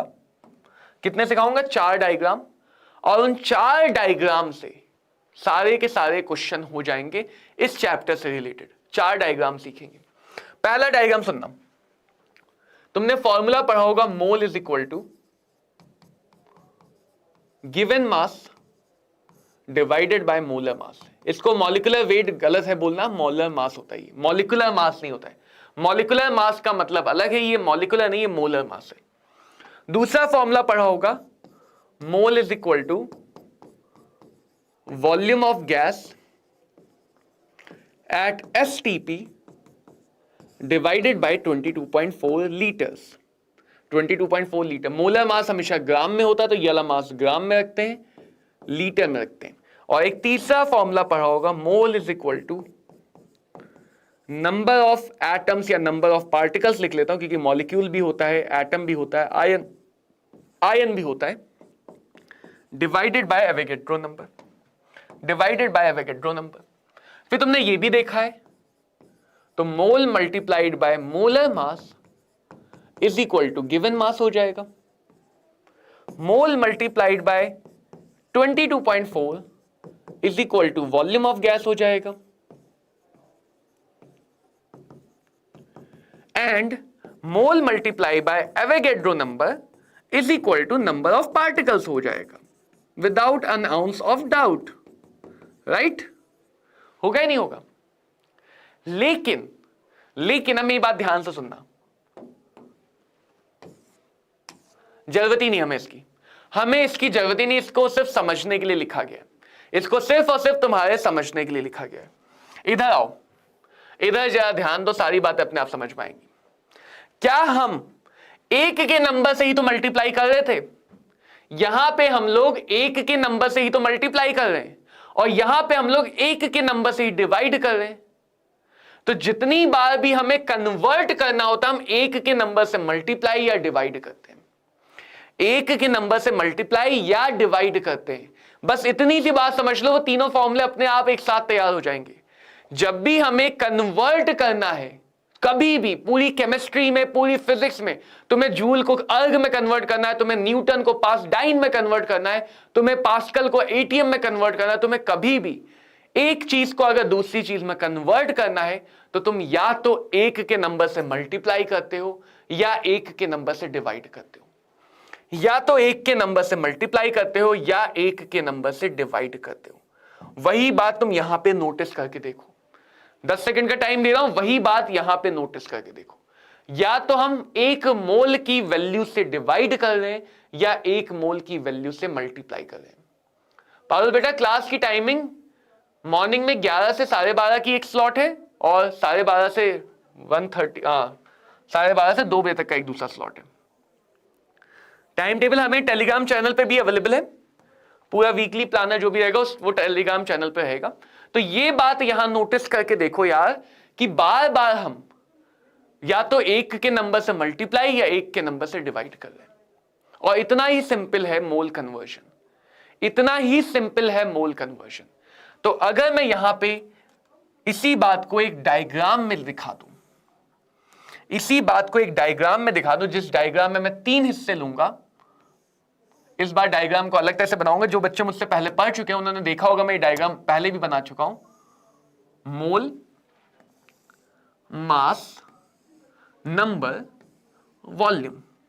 हमारे पास 4 अलग अलग प्रकार की क्वांटिटीज हैं, तरीके हैं क्वांटिटी को मेजर करने के। मोल एक है, मास है, हमेशा ध्यान रखना, तुम या तो मास जब भी लोगे ग्राम में लोगे।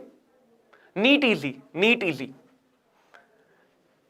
नीट इजी नाम है।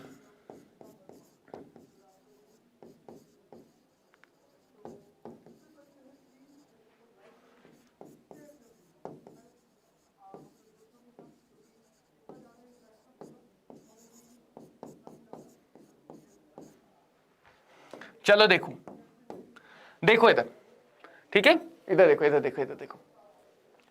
जब भी अगर तुम नोटिस करो मोल तुम्हें निकालना है, मास को 1 मोल के मास से डिवाइड किया, वॉल्यूम को 1 मोल की वॉल्यूम से डिवाइड किया। मोलर यूनिट तुम्हें इसीलिए समझाई अभी तक जो हमने टाइम बर्बाद किया वो इसीलिए बर्बाद किया कि हम इन चीजों को अब बिना याद किए याद कर सके, इन चीजों को बिना याद किए याद कर सके और सवाल चुटकियों में सॉल्व कर सके। तो इसीलिए अभी तक की कहानी हमने समझी थी, पढ़ी थी कि जब भी तुम्हें देखो मोल निकालना है, हर बार तुम डिवाइड करो।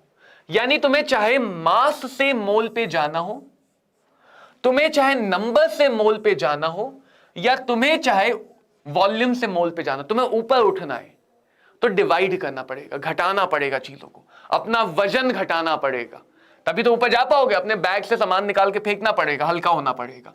तो अगर तुम मास को डिवाइड कर दो बाय मोलर मास, तुम्हें क्या मिलेगा? मोल। अगर तुम नंबर ऑफ पार्टिकल को डिवाइड कर दो डिवाइडेड बाय एवोगैड्रो नंबर, तुम्हें क्या मिल जाएगा? मोल। और अगर तुम वॉल्यूम ऑफ गैस को डिवाइड कर दो 22.4 लीटर से, तो भी तुम्हें क्या मिल जाएगा? मोल। तो मोल निकालने के लिए हर बार मोलर वैल्यू से डिवाइड करते हैं। सिंपल सा फंडा है, बस हमें ध्यान रखना है। देखो अब सिली मिस्टेक, क्या सिली मिस्टेक्स होती है? यहाँ पे बहुत सारी सिली मिस्टेक्स करते हैं बच्चे, उनको अवॉइड करना है, ऐसा में अवॉइड करना है, सिली मिस्टेक्स अवॉइड करना है। पहली गलती क्या करते हैं, वो यहां पे एवोगैड्रो नंबर चिपका देते हैं, यहां पे वो एवोगैड्रो नंबर चिपका देते हैं, पता नहीं क्या सोच के, क्योंकि हर बार बेसिक बैठा है ना दिमाग में कि 1 मोल मतलब एवोगैड्रो नंबर, हमेशा नहीं। मास की बात करो तो मास यूज करो, नंबर की बात करो तो नंबर यूज करो, वॉल्यूम की बात करो तो वॉल्यूम यूज करो। तो इन तीनों, ये तीनों कन्वर्जन फैक्टर है, ये तीनों के तीनों हमारे कन्वर्जन फैक्टर हैं, और तीनों का अपना अलग पर्पस है, तीनों का अपना अलग पर्पस है। रिवर्स डिवीजन का रिवर्स मल्टीप्लिकेशन। तो जब भी तुम्हें मोल से, देखो मोल में कन्वर्जन फैक्टर से मल्टीप्लाई करते तो अलग अलग चीजें मिलती हैं। तो जब भी तुम्हें मोल से कुछ और निकालना है, उसी कन्वर्जन फैक्टर से मल्टीप्लाई कर दो। मोल मल्टीप्लाइड बाय मोलर मास तुम्हें मास दे देगा, मोल मल्टीप्लाई बाय एवोगैड्रो नंबर तुम्हें नंबर ऑफ पार्टिकल दे देगा, मोल मल्टीप्लाइड बाय 22.4 तुम्हें वॉल्यूम ऑफ गैस दे देगा। एक छोटी सी बात का ध्यान रखना बच्चों कि हमेशा हमेशा हम कन्वर्जन फैक्टर जो है वही से डिवाइड या उसी से मल्टीप्लाई करेंगे। ऐसा मत कर देना कि मास को नीचे रख दिया, मोलर मास को ऊपर, इसको उल्टा मत कर लेना, मास को नीचे मोलर मास को ऊपर। तो ये पहला डायग्राम है जो हमारे कन्वर्जन्स को बहुत आसान बनाएगा। अब अगर देखोगे तो हर चीज मोल से होते हुए जाती है। सपोज मैं यहां पे बैठकर टाइम पास कर रहा हूं, यहां पे बैठ के मैं आराम से टाइम पास कर रहा हूं, पिज्जा बर्गर खा रहा हूं, मुझे अचानक याद आया कि यार मुझे यहां पहुंचना है, मुझे यहां पहुंचना है सिमरन के पास। तो सिमरन के पास कैसे पहुंचेंगे? राज को पहुंचना है सिमरन के पास, कैसे पहुंचेगा? तो पहले राज जोश में आके डिवाइड होकर ऊपर चढ़ जाएगा। पहले राज कहां पहुंचेगा? पहले राज यहां पहुंचेगा। फिर राज क्या करेगा? अभी भी उसका जोश कम नहीं हुआ, अभी भी खुश है, मोल पे पहुंच रहे, सीधे यहां पे स्लाइड करके नीचे, सीधे यहां पे स्लाइड करके नीचे, और ये राज पहुंच गया सिमरन के सामने, ये राज पहुंच गया सिमरन के पास। तो राज सिमरन तक कैसे पहुंचा? पहले उसे जाना पड़ा, पहले उसे जाना पड़ा मोल की तरफ। पहले उसे कहां जाना पड़ा? मोल की तरफ। तो मोल की तरफ कैसे जाएगा राज भैया? राज भैया कहेंगे कि चलो मुझे मोलर मास से डिवाइड करो, मोलर मास के ऊपर चढ़ेंगे, बैठेंगे, पहुंच गए मोल के ऊपर। जैसे घोड़े के ऊपर बैठ के पहाड़ की चढ़ाई करते हैं वैसे ही। तो मास वाले भैया मोलर मास के घोड़े पर सवार हुए और पहुंच गए मोल पे। फिर उन्होंने कहा अच्छा अब यहां से तो फिसलते हुए जाना है, घोड़े को हटाया, नीचे लगाया पहिए, 4 पहिए, और फिसलते हुए पहुंच गए नीचे। तो मैं नहीं जाऊं ना, राज भैया गए, मैंने अपनी जगह राज भैया को भेज दिया कि सिमरन को डोली में बैठा के ले आओ, ठीक है। तो ओवरऑल क्या हो रहा है कि भाई मोल हमेशा तुम्हें पहुंचना ही है, हमेशा तुम्हें मोल तक पहुंचना है, तभी कन्वर्ट कर पाओगे। तुम्हें मास को नंबर में कन्वर्ट करना है तो पहले मोल पे जाओगे, फिर फिसलोगे नंबर की तरफ। तुम्हें वॉल्यूम को नंबर में कन्वर्ट करना तो भी पहले मोल में जाओगे, तुम्हें वॉल्यूम को मास में कन्वर्ट करना तो भी पहले मोल पे जाओगे, फिर कन्वर्ट करोगे। तो हर क्वेश्चन में तुम बात नोटिस करोगे बच्चों, हम लोग हमेशा पहले मोल निकालते हैं। और दो बातें अब याद रखनी है, दो ही बातें याद रखनी है। मोल निकालना है तो भाग दे दो, डिवाइड कर दो। मोल की मदद से कुछ और निकालना है तो मल्टीप्लाई कर दो। ये सारे फॉर्मूले इस डायग्राम के अंदर आ गए और डायग्राम दिमाग में बसा रहना चाहिए। मोल निकालना है तो डिवाइड कर दो, मास या वॉल्यूम या नंबर, मोल की मदद से कुछ भी निकालना है तो मल्टीप्लाई कर दो। अब देखो एक छोटा सा क्वेश्चन दिखाता हूं, छोटा सा क्वेश्चन दिखाता हूं। मान लो मेरे पास दिया गया 2.24 litre of CO2 eight STP। ठीक है, CO2 का मोलर मास अगर तुम निकालना चाहो, वैसे हमेशा जरूरी नहीं है, ध्यान दोगे मोलर मास की जरूरत कब है, जब हम इधर की तरफ हैं। जब हमें मास या मोल के बारे में बात करनी तभी मोलर मास की जरूरत है, इधर हमें मोलर मास की कोई जरूरत नहीं है, इधर हमें मोलर मास की कोई भी जरूरत नहीं है। तो हमेशा ध्यान रखना, मोलर मास निकालना हमेशा कंपलसरी नहीं है, टाइम बचा सकते हो अगर फालतू में जरूरत नहीं है तो। निकालना तो कार्बन का 12 होता है, ऑक्सीजन के 2 एटम है और ऑक्सीजन के 1 एटम का 16 होता है। तो जितने भी एटम है सबके मासेस को जोड़ते जाओ तो हमें भैया मिल जाएगा मोलर मास, कि कार्बन डाइऑक्साइड का मोलर मास है 44 ग्राम प्रति मोल। कार्बन डाइऑक्साइड का मोलर मास कितना है, 44 ग्राम पर मोल। ठीक है, देखो सबसे पहला काम, कोई आराम नहीं, सबसे पहला काम क्या करना है, ये पहचानो, ये 3 चीजें पहचानो।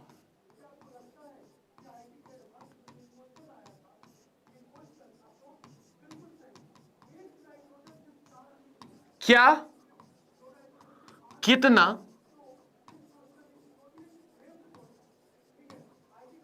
और किसका। वेरी गुड, करेक्ट, 44 ग्राम पर mole is the molar mass of CO2, बिल्कुल सही बात है। इन बातों पे ध्यान दो कि हमें क्या दिया है। तो लीटर का मतलब भैया हमें वॉल्यूम गिवन है, लीटर का मतलब भैया हमें क्या गिवन है, वॉल्यूम गिवन है। कितनी गिवन है वॉल्यूम, तो 2.24, 2.24 लीटर वॉल्यूम गिवन है। किसकी गिवन है, CO2 की गिवन है। किसकी गिवन है, CO2 की गिवन है। तो क्वेश्चन में हमारी आंखें हमेशा हमारे टारगेट को ढूंढती है 2.24, लेकिन हमें सारी चीजों को देखना है। हमारी आंखें सिर्फ धन को ढूंढती है, हमें तन मन धन सबको देखना होता है। ठीक है, क्या, कितना और किसका, क्या, कितना और किसका। सबसे पहले कुछ भी दिया हो मोल पे जाना है, और मोल पे कैसे जाओगे, वॉल्यूम दी गई है, गैस की दी गई है, STP पे दी गई है, तो STP वाले कन्वर्जन फैक्टर से डिवाइड, STP वाले कन्वर्जन फैक्टर से डिवाइड। तो हमने क्या किया, हमने डिवाइड किया। क्यों डिवाइड किया, क्योंकि हमें मोल पे जाना था। अब अगर हमें मोल से मास पे जाना है, मोल से मास पे जाना है, तो जिस नंबर को हमने निकाला है मोल में, मास पे जाने के लिए मल्टीप्लाई, मोल से कहीं भी जाना मल्टीप्लाई, मोल से नंबर पे जाना है, मोल से नंबर पे जाना है, तो फिर से जो भी हमने मोल निकाला है उसमें मल्टीप्लाई करेंगे। मल्टीप्लाई किससे करना, ये भी काम की बात है। मास की तरफ जाना है तो मोलर मास से मल्टीप्लाई, मोलर मास कितना निकाला, 44। नंबर की तरफ जाना है तो एवोगैड्रो नंबर से मल्टीप्लाई, नंबर की तरफ जाना तो एवोगैड्रो नंबर की से मल्टीप्लाई। इतनी आसानी से तुम्हारे दिमाग में कुछ भी दिया जाए उससे मोल, मास, नंबर सब आ जाएगा। 5-6 क्वेश्चन ऐसे डायग्राम बना के कर लो, डायग्राम दिमाग में बैठ जाएगा, फिर इसकी जरूरत नहीं पड़ेगी तुम यहां से सीधे यहां, यहां से सीधे यहां भी आ सकते हो। वो तुम्हारे हाथ में कि तुम कितनी प्रैक्टिस करते हो कि डायरेक्टली आ जाओ। कैलकुलेशन में कैसे करना है, कैलकुलेशन कैसे करना है, तो फिजिकल में जैसा नीट में मैंने अभी तक देखा है, बेस्ट रहता है कभी भी बीच में कैलकुलेट मत करो, जो भी तुम्हारा फाइनल आंसर है वो बना लो, थोड़ा मेहनत लगेगी लिखने में, गलत मत लिखना, और फिर सॉल्व करो। ये 0.1 लगा है 1/10, तो 44/10 4.4 ग्राम, यानी इतने लीटर CO2 का इतना मास होगा, या 0.1 एवोगैड्रो नंबर, इतने लीटर CO2 में इतने मॉलिक्यूल्स होंगे। तो कितना CO2 था लीटर में, लीटर को हमने बदल लिया मोल में, इतने मोल होंगे। मोल कितने होंगे? 0.1 मोल। तो हम अब ये भी बता पाए कि इतनी वॉल्यूम है तो मोल कितने हैं, हम ये भी बता पाए इतनी वॉल्यूम है तो मास कितना है, और इतनी वॉल्यूम है तो नंबर ऑफ मॉलिक्यूल्स कितने हैं। तो ये हमारा सबसे बेसिक पार्ट होता है, जहां पे हम मोल को अलग अलग प्रकार की क्वांटिटीज में कन्वर्ट कर लेते हैं, अलग अलग प्रकार की क्वांटिटीज में कन्वर्ट करते हैं। मजा आया? एक और एग्जांपल दिखा देता हूं, फिर तुमसे काम करवाएंगे। मान लो मुझसे कहा जाए 2.8 ग्राम ऑफ कैल्शियम ऑक्साइड, इसमें मुझे विविध प्रकार की चीजें निकालनी है, इसमें भैया मुझे विविध प्रकार की चीजें निकालनी है। तो कैसे निकालेंगे? कैसे निकाला जाए? सबसे पहले देखो, मास की बात हो रही है तो मोलर मास निकाल के थोड़ा सा काम निपटा लेते हैं। कैल्शियम ऑक्साइड में एक कैल्शियम है जिसका मास 40 होता है, एक ऑक्सीजन है जिसका मास 16 होता है। 40 और 16 को जोड़ते हैं तो 56 इंच का, सॉरी 56 इंच नहीं, 56 ग्राम का मास आता है। ठीक है, 56 इंच का तो टीवी होता है। तो ये हो गया 56 ग्राम पर मोल, 56 ग्राम पर मोल। ठीक है, अब देखो क्या गिवन है, इस पे सबसे पहला फोकस, मास। अब डायरेक्टली अगर डायग्राम सोचोगे तो देखो, बेसिक मैथ देखो पारुल बेटा, एक ही तरीका है बेसिक मैथ्स को अच्छा करने का।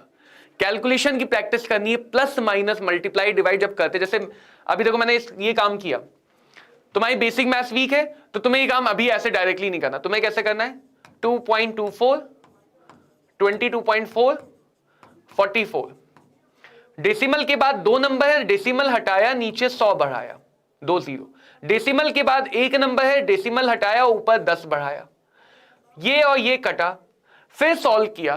तो क्या होता है, जितनी बार हम चीजों की प्रैक्टिस करते हैं वो हमारी मसल मेमोरी में जाता है। तो ये काम करते करते धीरे धीरे अपने आप याद आ जाएगा, सर डेसिमल के बाद 2 है, डेसिमल के बाद 1 है तो 10 आएगा। ये डायरेक्टली किसी को नहीं आता है समझ में, ये बार बार जब काम करते हैं तो धीरे धीरे करते करते बेसिक मैथ्स स्ट्रांग होती है। तो जिन भी बच्चों की कैलकुलेशन वीक है,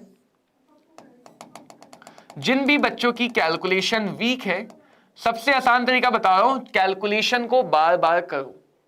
बहुत बेसिक बेसिक बातें, प्लस को उधर ले जा रहे हो तो माइनस बना के लिखो, फिर माइनस करो। प्लस माइनस को जोड़ते समय अलग से ऐसे जैसे जोड़ते थे बचपन में,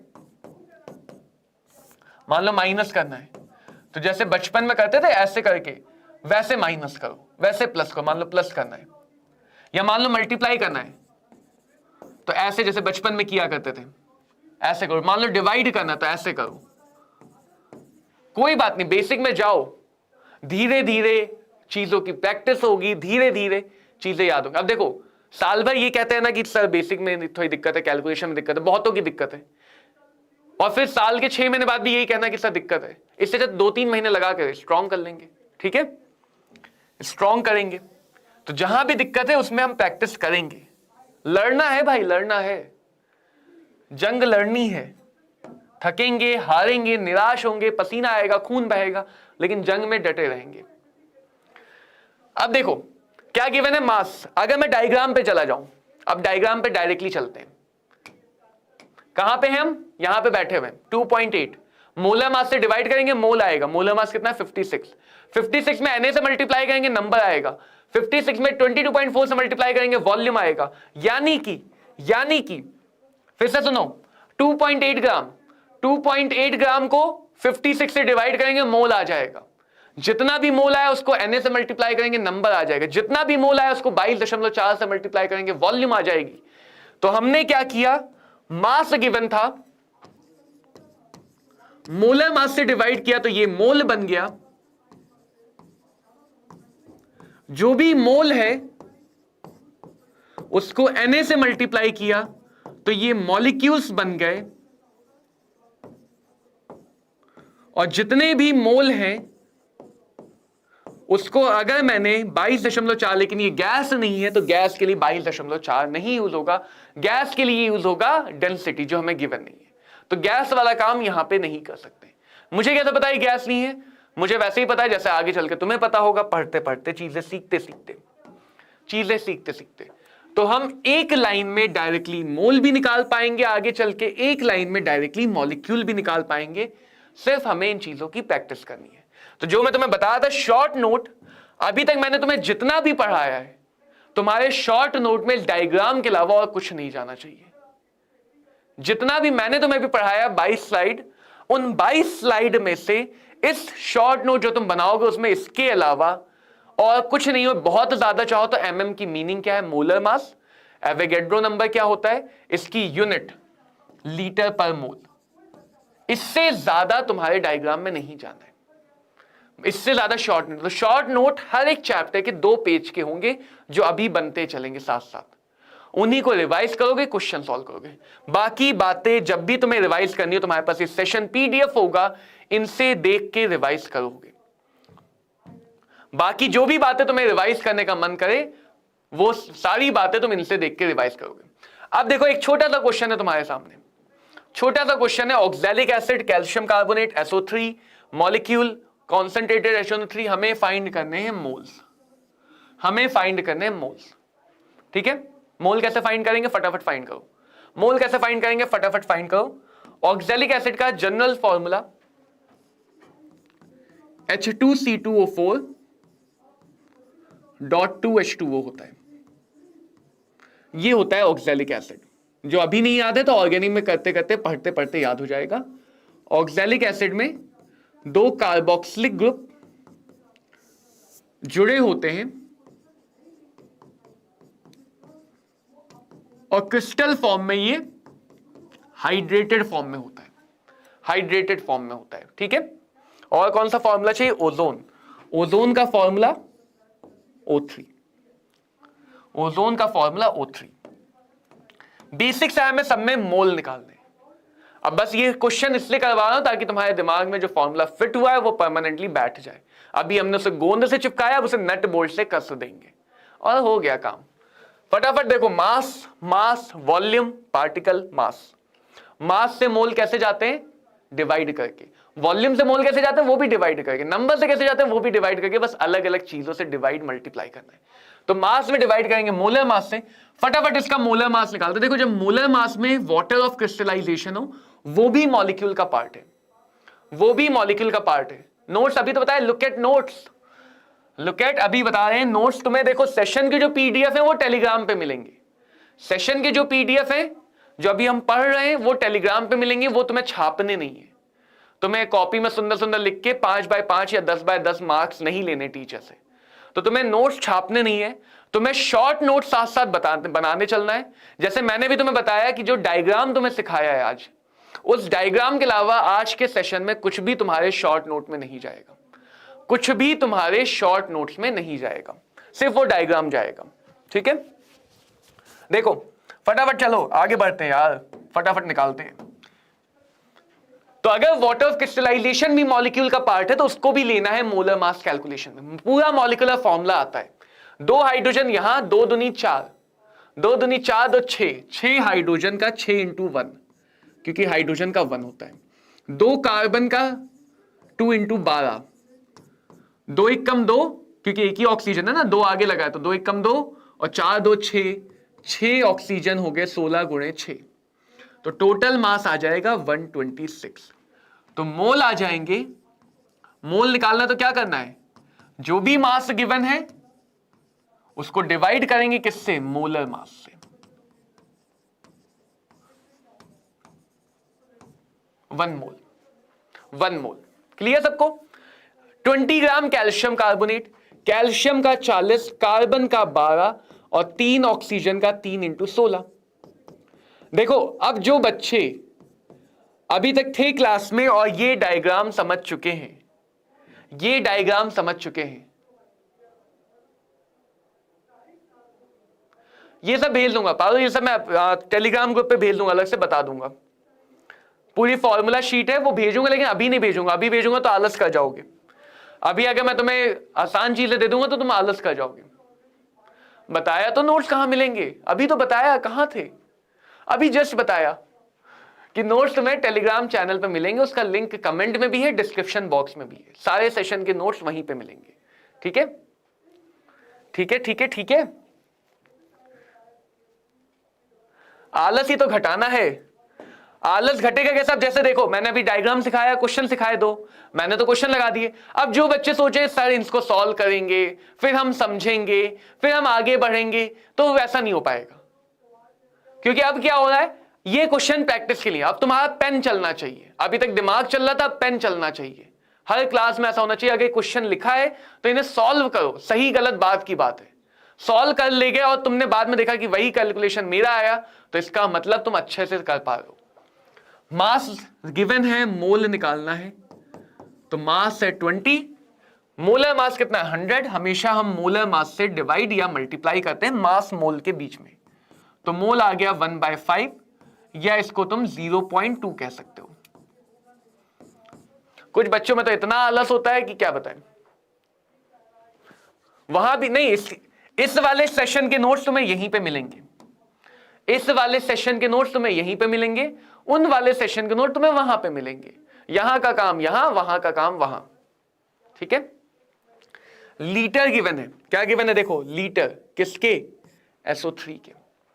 लीटर गिवन है, SO3 के गिवन है, ठीक है। वॉल्यूम से मोल कैसे जाते हैं, डिवाइड कर देंगे किससे, डिवाइड कर देंगे किससे, 22.4 से, 22.4 से। इसको सॉल्व करेंगे, अभी तुम लोग सॉल्व करोगे। अब नंबर दिया है, देखो क्या दिया है, नंबर। नंबर से मोल कैसे जाते हैं, नंबर से मोल जाते हैं एवोगैड्रो नंबर से डिवाइड करके।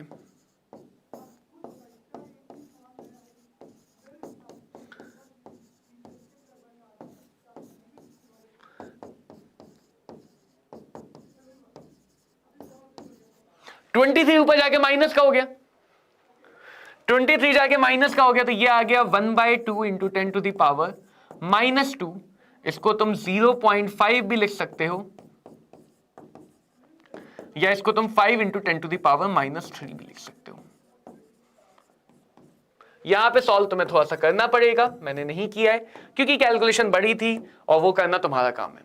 ठीक है, क्लियर सबको। एवोकैडो नंबर नहीं होता, एवोकैडो खाया जाता है जो बेकार सा बिल्कुल गंदा टेस्ट होता है। एवोगैड्रो नंबर होता है। कौन सा नंबर होता है, एवोगैड्रो नंबर, ना कि एवोकाडो नंबर। ठीक है, चलो अब जो आखिरी क्वेश्चन है बच्चों वो बहुत काम का, जो आखिरी क्वेश्चन है वो बहुत काम का है। हमें दिया है 40 gram of 30% concentrated nitric acid. अब इसका मतलब क्या है, इसका मतलब ऐसा हुआ कि हमारे पास नाइट्रिक एसिड का मास नहीं है। ये जो मास है ये टोटल मास है। टोटल मास क्यों, क्योंकि 30% ही नाइट्रिक एसिड है, बाकी 70% कुछ और हो सकता है, 70% इंप्योरिटीज हो सकती हैं, 70% पानी हो सकता है, कुछ भी हो सकता है। तो 30% कॉन्सेंट्रेटेड नाइट्रिक एसिड का मतलब, यानी तुम्हें मैं जाते जाते बस एक बात ये आखिरी आज के सेशन में बोल रहा हूं कि अगर बच्चों तुम्हें मोल चाहिए नाइट्रिक एसिड का, मोलर मास भी नाइट्रिक एसिड का होना चाहिए और मास भी नाइट्रिक एसिड का ही होना चाहिए। यानी जिसके बारे में बात हो रही उन्हीं चीजों की वैल्यू रखनी है। 40 ग्राम टोटल मास है जिसमें 30% नाइट्रिक एसिड है, तो नाइट्रिक एसिड हो जाएगा 30/100। परसेंट का मतलब डिवाइड बाय 100।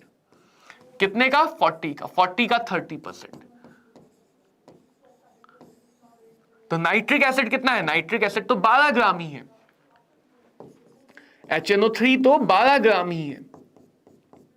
तो HNO3 का मोल कितना आ जाएगा, 12 डिवाइडेड बाय HNO3 का मोलर मास जो 63 होता है।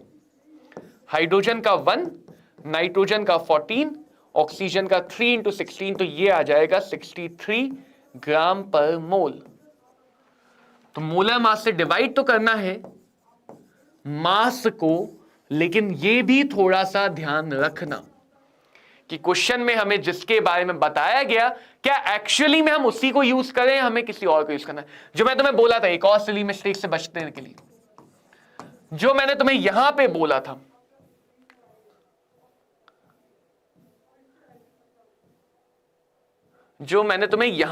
था, कॉन्सेप्चुअल या वैल्यू रॉन्ग, ये एक कॉमन गलती होती है। कॉन्सेप्चुअल या वैल्यू रॉन्ग में क्या होता है कि हमें नाइट्रिक एसिड का मास रखना, कोई गलती क्या करते 40 ग्राम रख के सॉल्व करते, कहते सर मैंने फॉर्मूला भी सही लगाया, कैलकुलेशन भी सही की, फॉर्मूला भी सही लगाया, कैलकुलेशन भी सही की, लेकिन फिर भी आंसर गलत आ रहा है, अब मेरी क्या गलती हुई। कई बार बच्चे कहते हैं सर मैंने तो यार साल भर पढ़ा, मेहनत भी की, क्लासें भी स्किप नहीं की, बैकलॉग भी उन्होंने दिया, टेस्ट भी सारे दिए, फिर भी सिलेक्शन हुआ, मेरी क्या गलती है। तो कहीं ना कहीं कुछ कमी रह रही है, उन पे काम करना है, उन पे काम करना है। जैसे यहां पे हमारी क्या गलती हो सकती है, ये वाली। तो फिजिकल केमिस्ट्री में इन 3 गलतियों से तो बहुत सावधान रहना है।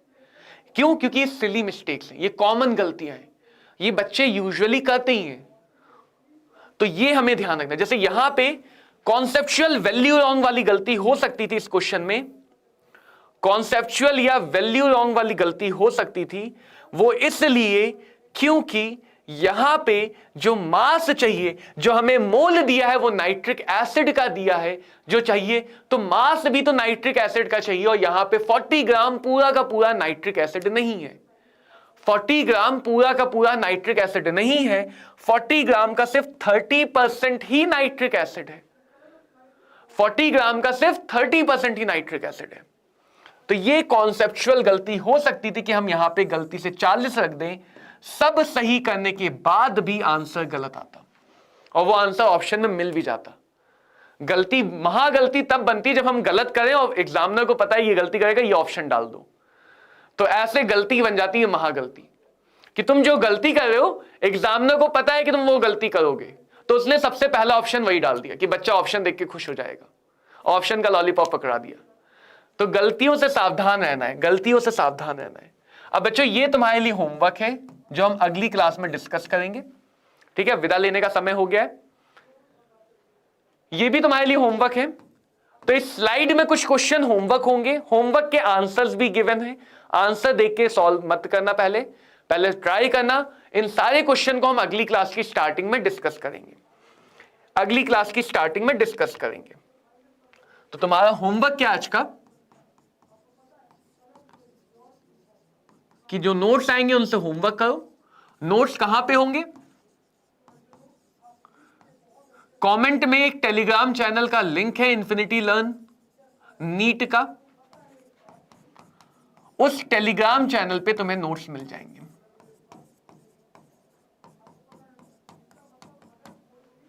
अभी तुम्हें एनसीईआरटी से कुछ नहीं पढ़ना है, जब एनसीईआरटी की बात आएगी मैं बताऊंगा। बेटा मेरा नाम कमल शर्मा है, मैंने अपने बारे में थोड़ी सी स्टार्टिंग में बातें बताई हैं, ठीक है। और तुम्हें दूसरा महाकाम क्या करना है, और तीसरा इंपॉर्टेंट काम